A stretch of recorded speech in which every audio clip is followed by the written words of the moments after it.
seems nobody's holding them accountable. At the end of the day, somebody's got to speak up for the animals. Many of our investigations begin with a tip. This report started with a concerned email from the woman you just heard. Her name is Jody Ware, and over the last few years, she's become a watchdog, hounding the state agency that oversees Texas veterinarians. Avery Travis joins us now with more. Yes, Josh, the State Board of Veterinary Medical Examiners is supposed to protect you and your pet from vets who break the rules, but we found it's not always easy for the public to see which animal doctors have been disciplined and why. In the summer of 2021, the Williamson County Sheriff's Office sent us these pictures of a dog named Jax. We've blurred them, but want to warn you, they're still graphic. Detectives say this is how Jax's owners picked him up from a veterinary office in Taylor. Court records say he couldn't walk, was covered in urine, and ultimately had to be euthanized. Investigators say they found animal waste, uncapped syringes, and loose medications around the hospital. The vet who treated Jax was arrested for animal cruelty. That case, and others that have been filed since then, are pending. We reached out to the veterinarian's attorney, who never got back to us. According to state documents we obtained, this vet had a disciplinary history with the state agency that licenses and oversees the industry, the State Board of Veterinary Medical Examiners. In 2018, the board reprimanded her with a written warning and a fine over pills missing from her office.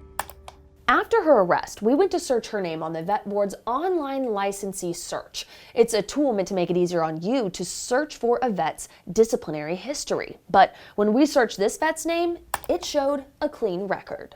When we asked the Vet Board why, the agency told us in an email it was migrating to a new data system, but had uploaded the records in anticipation of people asking questions about her arrest. It's still unclear when that upload happened.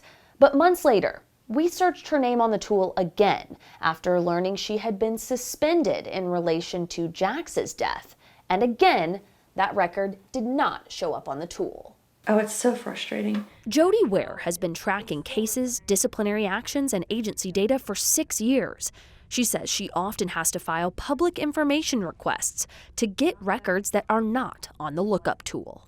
I just feel compelled to do my best to mitigate similar risks to others. And that's been my goal all along. That's why I filed a complaint in the first place. It wasn't because I was going to get my dog back. My dog was gone. She started after her own interaction with the board over concerns about a surgery on her dog, Lightning Bolt. She says she had high hopes for change when the agency went under legislative review in 2016. We've identified the root of that problem being management. A review by the state's Sunset Advisory Commission found issues with agency data, enforcement, and financial records. And in the months to follow, some vet board members and staff left the agency, according to later legislative meetings. 4 years later, I believe that we're in a better place. A 2020 Sunset report found the vet board had completed all recommendations, except some unforeseen problems with the vendor in charge of the licensee lookup tool. That vendor is working, and we should be online very shortly. But late last month, nearly 2 years after the board said the system would be working shortly, we found more than 70 disciplinary actions for different vets the board had approved that were not visible on the website, some going back almost 4 years. Over several weeks, we reached out, initially by phone and then by email to the board to set up an interview, with no luck. We went to the board's April meeting to get answers on why some records were still missing. The board president, Dr. Jessica Quillivan, said she'd speak with us after the meeting about the questions we sent over in advance. But by the end of the meeting, board attorneys told us she was no longer available. It's not going to be me. You can ask others. We can discuss it through the governor's office. Thank you. We tried other board members. I'm not apprised. I'm sorry. Most said they were unaware we'd sent their staff questions or interview requests. You heard me talking. I cannot make any kind of public comment. But we were ultimately told to reach out to Governor Greg Abbott, who appoints the board members. The governor's press secretary told us in a statement the board has faithfully followed all recommendations from the Sunset Commission. She noted some of the recommendations are ongoing because of delays due to staff vacancies, issues with IT contractors, and other technical difficulties, but said the board is committed to ensuring the best vet care for Texas. The board sent over the same statement a few days later.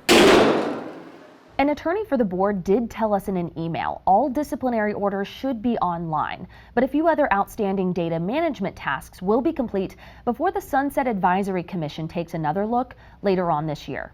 And Josh, it's important to remember this isn't just about data or records. For so many of us, our pets are part of our families, and these tools are some of the few ways that pet owners can vet their pet's vet using official state records. And it goes beyond the online lookup tool. We also found hundreds of open cases are currently tied up in the agency's legal department, sometimes for several years. That is coming up.